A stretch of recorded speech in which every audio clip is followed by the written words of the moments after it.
Hello, and Wait, welcome. I wasn't ready. No, I'm just kidding. You're good. Hello, and welcome to the Nerds Only Podcast, your one-stop shop for all things nerdy. Woohoo. I am your hairiest host, Mother Goose. I'm your other host, Cosmar. Your hairless host.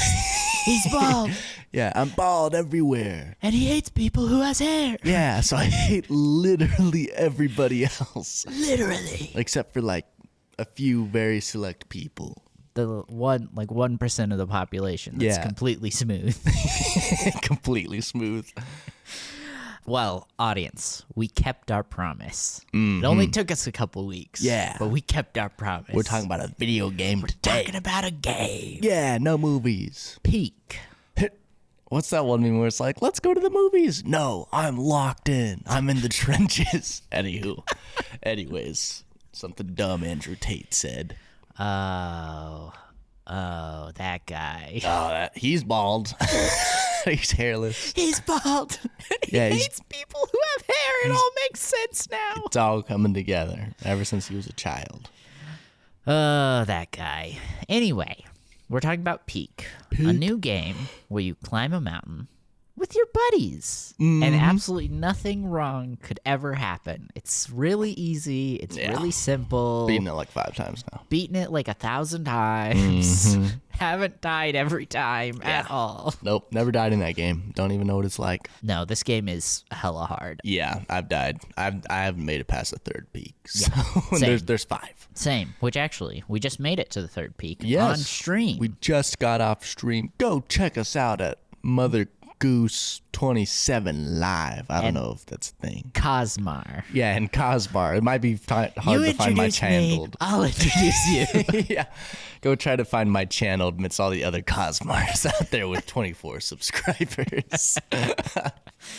But yeah, I really enjoy this game. It is very hard, but it's very simple too. Yeah, it's really satisfying for some reason. And I'm not sure I was yawning there. Editor Elijah, make it sound like I was not yawning. No, I'm just I'm kidding. gonna turn up your yawn by like 1,000 decibels. Yeah, you're gonna like drag it out. Yeah. But I love that the maps are random. You know, I think it's every day. Yeah, every 24 hours it switches. Every 4 to 4 hours, they're randomly generated. So each time it is a kind of different experience. So that's really cool too. And I like that there's at least the 24 hours, so you can kind of get used to the map. You know, it's not like every single time you play it's different, and every single time you're stressing trying to like optimize the route to the top. Yeah, in a play session, you get familiar with the space that you're working with.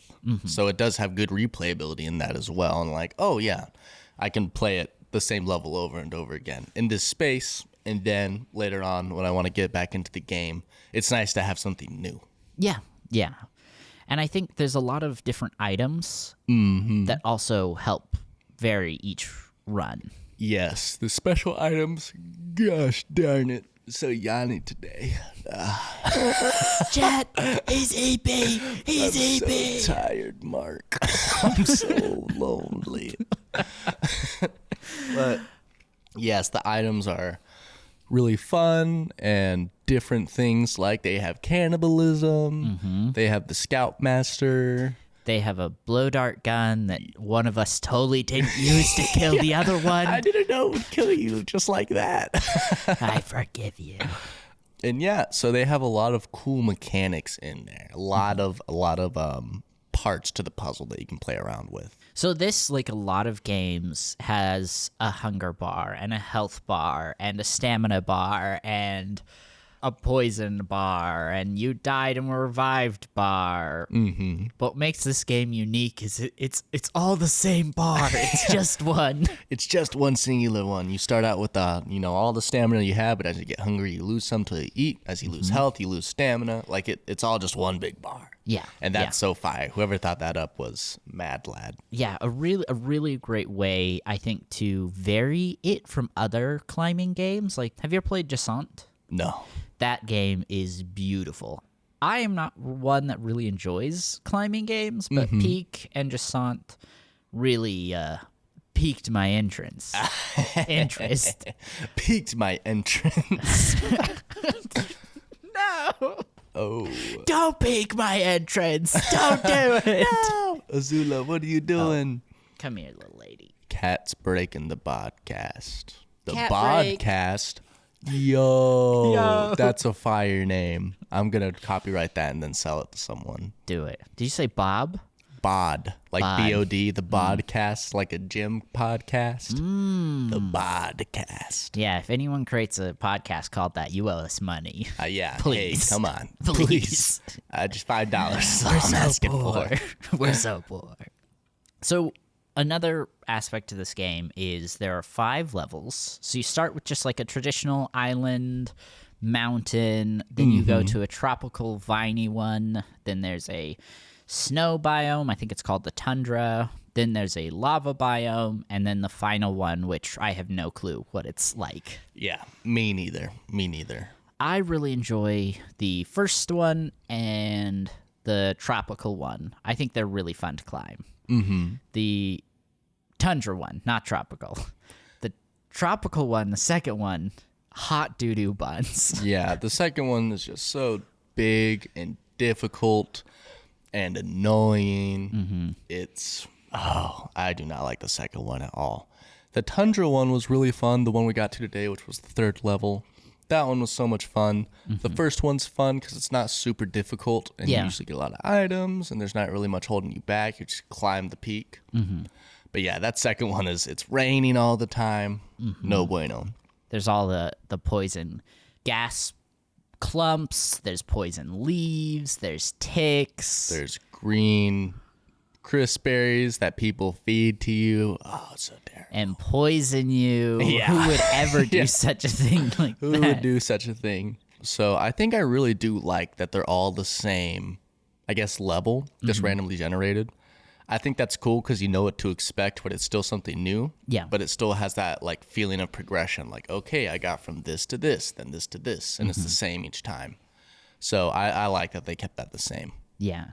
One of the viewers in our stream today said that in the 4th one, you want to just move forward, not up. But then they said it's like the floor is lava, so you need to not touch the floor so you don't burn. So I'm really curious how that works out. If you can't move up, but you also can't touch the lava. Yeah, it's like, well, then where's the peak at?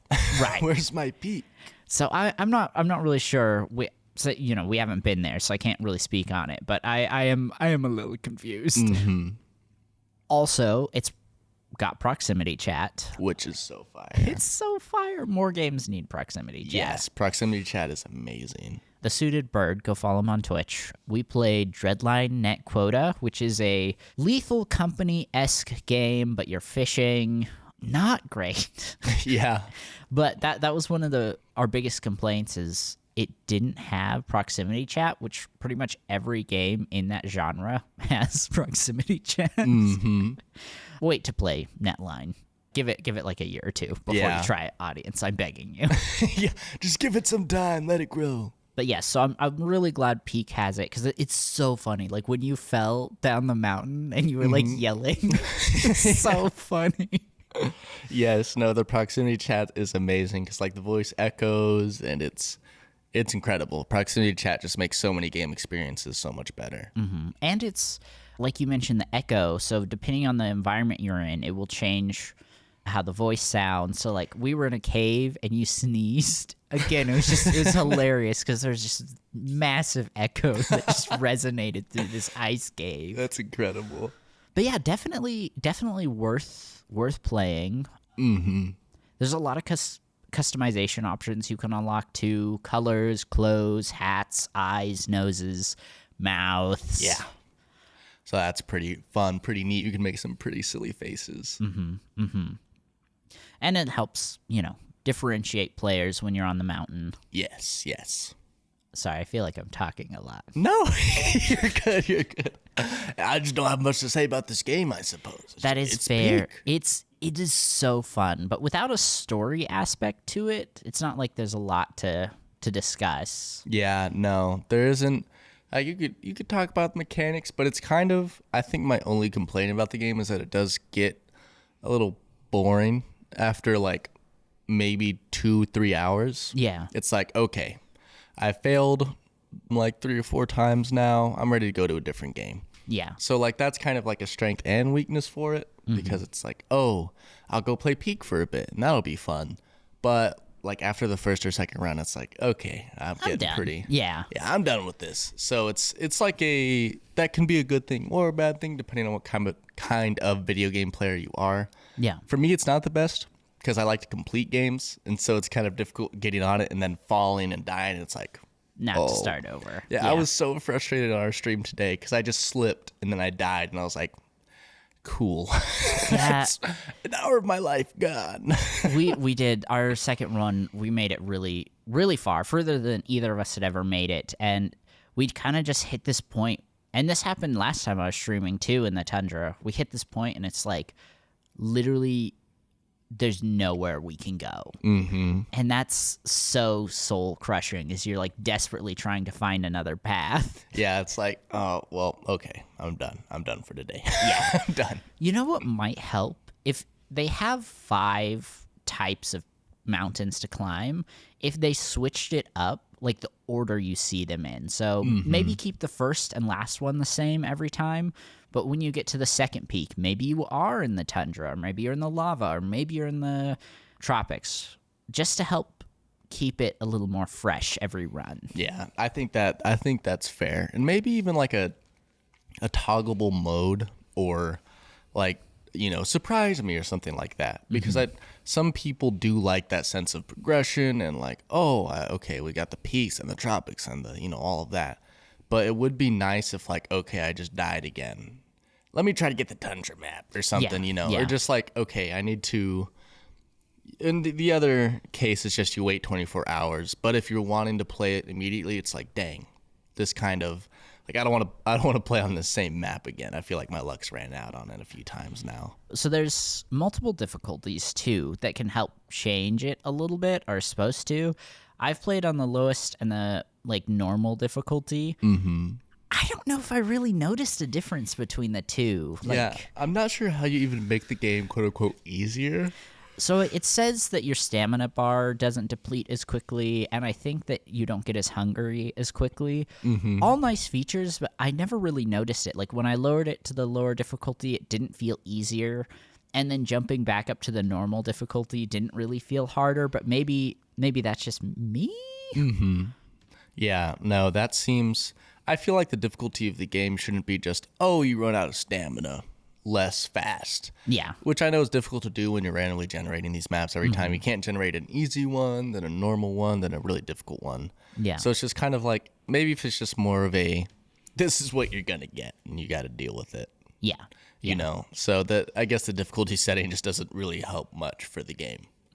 But the game still does have a lot of good to it. Oh, yeah. One of my favorite parts of this game is the achievements that you unlock while playing show up as badges on your character. That is cool. So you can kind of get a sense of how far your friends have made it based on how many badges they have. I think you had 2 or 3 when we played today. Obviously, I can't see my character, so I probably had around the same number, though.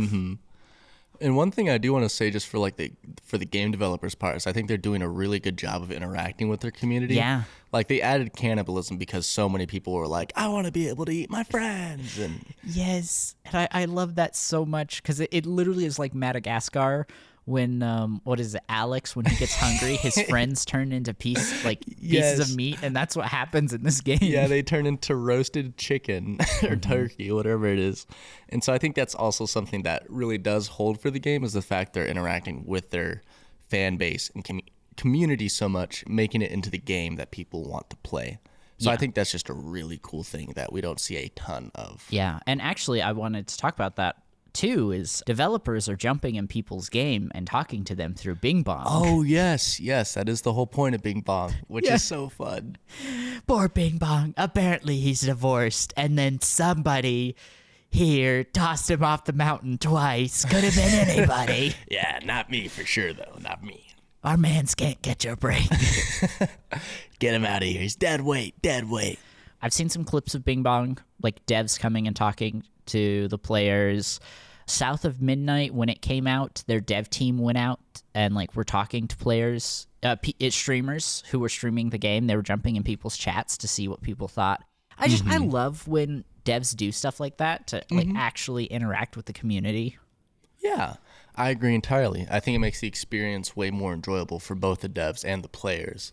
It feels like there's a line of communication in which both are being heard, as in the devs are learning what can make the game better, and the players are knowing that they're going to be getting features that they want. I think sometimes, games put in oh, look at this cool feature we made. And it's like, we didn't really want that. We wanted this over here. It would have been so much cooler if you did this. So having that open line of communication just makes the game a lot more enjoyable and a lot more, you look forward to playing it a lot more, because updates in the future are going to be catering to things that people actually want, because the devs aren't just, I'm going to make the game how I want to make it. Right. They're trying to make an enjoyable experience for the people who actually play it. Yeah. Like Repo. Repo's a game I really enjoyed. I think you liked it too, right? I've never played it, actually. Oh, what? We're going to have to get some games in. Oh, I love Repo. But so there's a strength upgrade that you can get, and after you upgrade enough, you can eventually pick up any monster and kill them. It's great. It's really hard to do because you have to survive multiple rounds to get that strong. The devs added overcharge counter, so as you're lifting up enemies, it fills up, and then once it fills up, you start taking damage or you die. Not a great thing, because it's so hard to get to that point to where you can actually consistently kill the enemies, and then for them to add that, it kind of just sucked buns. Yeah. I bring that up just to emphasize how amazing it is for devs to really listen to the community and add the features they actually want. I think sometimes people are like, oh, but we need the game to be balanced, or we need this, or we need that. It's like, the point of the game is to have an enjoyable experience. The point of the game isn't to it's checking all the boxes that I need to have a good game. Right. If people are already playing the game, then it's already a good game. Just I think it's better when you add what players are actually wanting, instead of oh, I'm going to make it more difficult so it's more balanced. Yeah. It's sometimes that's not what we need. Sometimes it's not that type of game, and that's okay. Yeah, if it is a multiplayer game, I think competitive PvP multiplayer, I think it's really important to work on balancing things, right? To keep it fair for everyone. If it's a solo player or single player or a PvE multiplayer game, who cares about balance? Yeah. Whatever's the most fun, just throw it in. I agree entirely. I think this comes to all PvE, like Dungeons and Dragons, like Sea of Thieves, different I remember my combats in Dungeons and Dragons were really rough for a long time. Didn't seem like anybody was having fun. We were just chugging through them. And I was like, guys, I'm making these combats pretty balanced and difficult. This isn't something easy that y'all just accomplished. Yeah. What can I do to make it better? And they're like, we just want to feel cool. We don't even care if we die or if the enemy's over leveled or whatever. We just want to feel badass. Yeah. And once I started gearing the fights toward, okay, they're just going to hit each other as hard as possible, make it as cool as possible, make it as enjoyable, then they had so much more fun, because it wasn't like they were actually competing against me, or anybody else at the table. They just wanted to have their moment to be like, look at this cool new spell I got, or look at this flame sword I got, and look how I use it to cut him in half. And so once I oriented from, oh, they don't want a challenging experience, and oh, wow, we really had to put our heads together to overcome that one. Yeah. They wanted an experience where they had the most fun and the most memorable experiences from it. Yeah. So, and I think that's true for a lot of games with PvE. If you just added really cool features that allow the players to do really cool, badass things against the, the Whatever enemies enemy, yeah. that aren't other players, then it's like, it doesn't matter. Yeah. It doesn't matter if it's too easy, because it's at that point, you're just trying to have fun with your friends. You're not trying to beat the level. Yeah. Oh, yeah. As a DM, it has been years since I've paid attention to NPC health. I base it purely off the flow of combat, and like I just kind of wait until a player does something hella cool, and then I'm like, yeah, you killed that guy. They dead. No, I totally think. I think narrative-based storytelling and mechanics in games like that, whether it be Dungeons and Dragons or a video game, like to where it's not on a specific marker, because sometimes it's so lame when it's like, oh, I only got one punch off and I did 4 damage. Well, that kills the guy. It's like, okay, lame. Yeah. I think sometimes telling a better story at the expense of the mechanics is worth it 9 times out of 10. Yeah. And just to clarify, I know I kind of complained about Repo. It really is just that one thing. I love the game so much. It's so good. Audience, go try that one too. I don't know. It just looked, I would say my unpopular opinion here, it just looks like a Lethal Company copy to me, so I never got into it. It's, okay, so it's the same genre, right? But it's same genre as in, like, there's Lethal Company, Content Warning, and now Repo are the big 3. There were some others out there, like Dreadline Net Quota. Again, not the best, but those 3, I feel like, are the peak. I actually like Repo better than Lethal Company because there's the shatter mechanic on items. It creates some very chaotic moments. Yeah, and no, I definitely just need to try them out. I just wasn't the biggest fan of Content Warning either. I just don't know if those styles of games really apply or are that fun for me. Yeah. But that's the only reason I hadn't played. But it looks cool, and I don't know. I'm still kind of conflicted between like the genre of video games and like how there's all these kind of just reskins of other games like Mascot Horror and Lethal Company and all these games that more games come out after it once the big one hits fame. Yeah. It's like, oh, look at all of these that are different but not super. Yeah. Which is a little pessimistic in the game, and sometimes it's okay to do that. They're just trying to make an enjoyable game, and sometimes it's not that deep. Just as, I don't know, it's difficult when it's like, oh, look at this really cool thing, and now look at all these copies after it. Yeah. I think, there are definitely copies. I'll just keep using Lethal Company as an example that have come and failed because they were just Lethal Company in a different skin. Content Warning and Repo really work for me because they're the same genre, but they do their own things. Lethal Company or Repo, we talked about it. There's the whole shattering mechanic. Content Warning, you're trying to capture video, not items. So they've made themselves different enough that it works. Same vein as Battle Royales. I think Fortnite really took off because of the building mechanic to it that set it apart from the other Battle Royales of the time. Sure, it wasn't the first one. Sure, it was a copy, but it individualized itself enough to stand out. I think that's completely fair.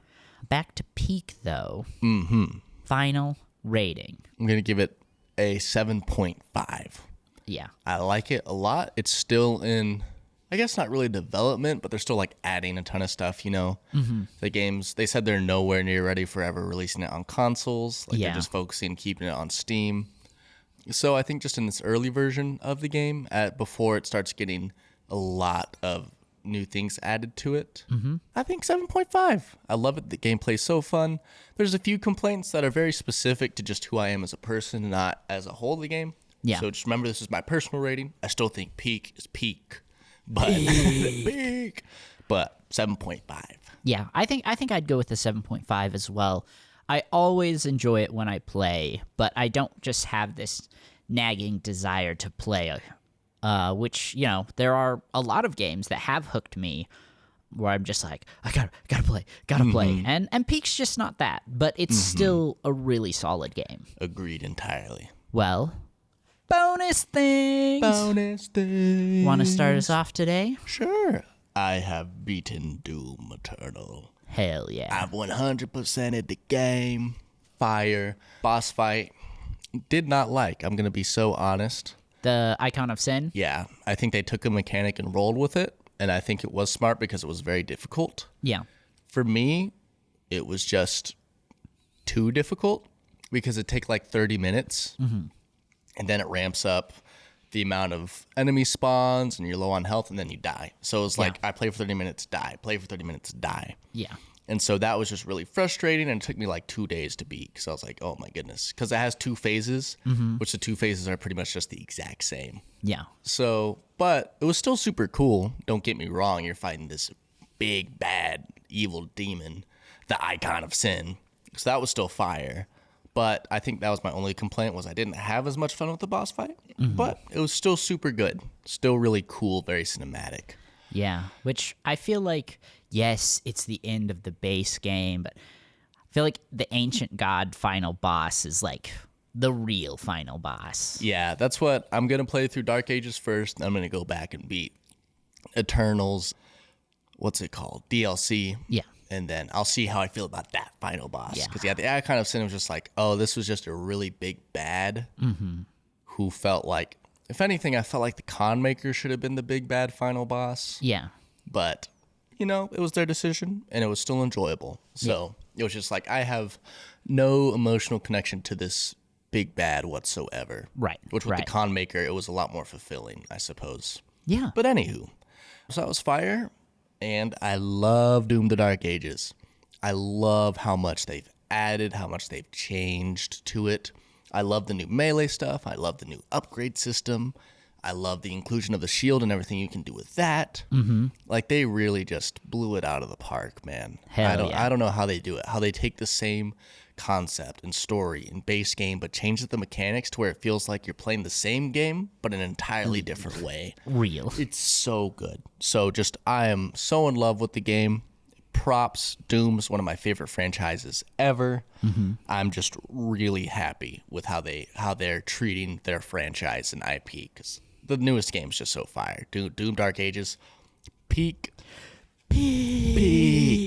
Yeah. And that's the music's, rip my boy McGordon, but the music is godlike, I will say. Yeah, they did really good. They cooked. So I'm really happy with my experience so far. There's really nothing negative I can say about the Doom franchise. Hell yeah. Except for what they did to my boy Mick Gordon. R.I.P. R.I.P.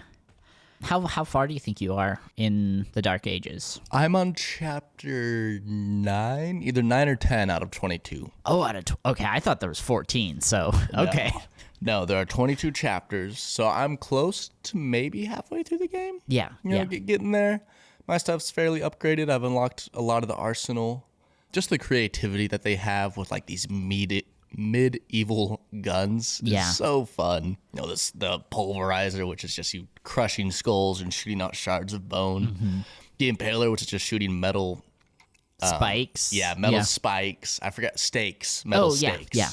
And those are just so fun. So you get a dragon. You get a dragon you can ride, and you get a giant Titan mech you can ride. Like, they just put everything so cool into this game. Yeah, I definitely think that the Dark Ages is my favorite aesthetically. And then, the extra things like the mech and the dragon and the shield really just make it my favorite, I think. Yeah. No, so far I think Dark Ages is most likely going to be my favorite, because of how much cool stuff there is. Yeah. I really like what they did with the upgrade system, where it's like, instead of earning points and stuff, you gather gold and rubies and different upgrade materials. So I like that a lot. I like how different of a gameplay you can have with your shield and your melee weapons. Yeah. Because you have like the gauntlets, then you have the flail. I haven't gotten the third one yet, and I know there's going to be runes you can equip on your shield. So I'm really excited for that. There's just so much cool content with this game. Yeah. So I'm just really like, this one's the best one because of how much there is to it and how well it's done. Yeah. And the aesthetic is so cool. Yeah. Internet, don't hate me, but I've never really been a big fan of the Doom guy or Doom Slayer armor. I hate it. No, I'm just kidding. Until the Dark Age. Dark Ages is definitely his best suit. So good, with the cape and oh my gosh, and the shield. He's just got his huge arms, bro. For me, a big thing is the helmet too. It just got some extra design elements to it that the other ones didn't. That I think really makes it stand out. Yeah. I've always loved the Doom Slayer's armor, but I will say Dark Ages is definitely the best version of it. It's so fire. So yeah, all good things about Doom Dark Ages. I'm very pleased with my experience. I'll keep y'all updated as I get closer to beating the game. Yeah. Cosmere update. For the first time in months. Woohoo. I started Isles of the Emberdark. Is it pretty good? No spoilers. I barely started it. Oh, okay. It's way too soon for me to say, but I am gonna keep you guys posted, and maybe we'll do another spoiler cast here in the future, like we did for Wind and Truth. I'll need to try to read it too, and then we can definitely do a spoiler cast. Would be cool. It's a lot shorter. It's longer in terms of special or secret projects. It's like 16 hours, the audiobook, but that's nothing compared to Wind and Truth. Yeah. Oh man. But my real bonus thing is Grounded 2, which came out in early access this week at the time of us recording, and it's really solid. Mm-hmm. You've played a little bit, right? A tiny bit. Did you play Grounded 1 when it first came to early access? I did. Grounded 1 when it first came to early access was so different than Grounded 1 where it is now. Yeah, Literally, I was so excited to play Grounded 1, and I knew it was just early access, but I went through, beat all of the story content in 30 minutes maybe, and there was still lots of yard to explore, but that really killed my momentum. I was just like, oh, that's it? Didn't touch it for years until it was in a much better place. Mm-hmm. Grounded 2, however, the entire first third of the game is out. Let's go. So it's a third of the story content and a third of the map. So there's a ton to explore. Heck yeah. I don't know. I've just never really been able to get into Grounded. That's fair. I may try with Grounded 2. We'll see. Me and my little brother were playing through Grounded 1, and that was pretty fun. Mm-hmm. But we'll see. We may try it out. I think for you and for anyone that played the first one and didn't really enjoy it that much, I think I would recommend waiting at least until we get a couple major updates, if not at least waiting till the full launch, because I 100% believe this is going to be a much better game than Grounded 1. Mm-hmm. The buggies have already made a huge difference in terms of gameplay flow. There's combat improvements. The hot deposit now doesn't just work for the chest you're on. When you hot deposit on one chest, it deposits all your stuff to all your chests around you. Nice. There's so many just little quality of life issues that were fixed and improved upon in the second one. But it is still in early access. There's been multiple crashes. The entire map isn't out, so there've been scenarios where I've died and my backpack didn't spawn where I died. It spawned outside of the playable zone. Oh no. You can't do a custom game. There's a lot of features from the first one, like coziness, that's just not there. You can't harvest tier 3 materials, so the game is set up to where you can get snail armor. There's 6 to 8 pieces that you can get just naturally without killing the snails. Mm-hmm. But breaking their shell is a tier 3 hammer, so you can't ever repair your armor, so you can use it for an hour or two, and then it's gone. If you're playing multiplayer, there's lots of materials, tier 3 materials that you can find naturally but can't harvest, like the snail shell. So the Coltana, you can build one of them, which is fine on a single player world, but not necessarily fine on a multiplayer world where everyone wants one. I will be killing whoever has that. So I really think that it's going to be a better game. I just think it needs time. Yeah. No. Agreed entirely. I'm very excited to see where it is at the end of development, and when it's fully released. The initial release looked really good. I played a little bit of it. Everything looks really clean. The gameplay is pretty smooth. It seems to keep a lot of elements from the first game, which is good. Yeah. So I'm looking forward to it. Try it out when all of it's probably out. Yeah, and the Stranger, I think, makes for a good villain. I'm really excited to see what they do with her. I have not beaten all of the Act 1 content. Minor spoilers. I do know there's a confrontation with the stranger at the end. So I don't know if we like beat her for good, and then the second 2/3 of the game is going to be someone else, or maybe she wins the fight and runs off. I don't know, but I am really intrigued with the story and where it's going so far. Cool. Dude, I love the buggies so much. I love the buggies so much. What are the buggies? So these are the mounts. So right now there's 2. There's a red soldier ant and an orb weaver mount that you can get. That's cool. Yeah. So the red soldier ant, it's very fast. You can harvest materials with it. It has like 30 inventory slots that you can put stuff into. Wow. It can carry up to 12 of the big items like grass planks. So it's a really great worker, fast travel mount. The orb weaver, it's big, it's tanky. I mean, it's a giant spider. What more could you want? So that I haven't unlocked it yet. I have an egg, but apparently you can't unlock its saddle until after you beat the Act 1 content. So I see. It's gonna just sitting around. But yeah, I'm really excited for that. And they've said that they're gonna have a pond-like area, so there's gonna be water buggies. They're going to add flying buggies. Looks like it might be the mosquito. There's a code that you can put in, or a cheat on PC where you can spawn in a mosquito buggy. I really hope it's not the mosquitoes, just because their buzzing's kind of annoying. But if it is, it'll still be cool to fly around. Yeah. So yeah, I think once they, like right now the mechanic is great, but once they can add all of the buggies and there's a ton of variety on what you can get, it's going to be so good. Yeah. Looking forward to it. Yeah. If you have Game Pass, I would highly recommend trying it. If you really loved the first game and you don't have Game Pass, probably worth spending the $30 to get it. If you don't have Game Pass, if you've never tried the first game or you tried it and you didn't enjoy it, wait. Just give it some time to cook. Yeah. Let it grow. Let it grow.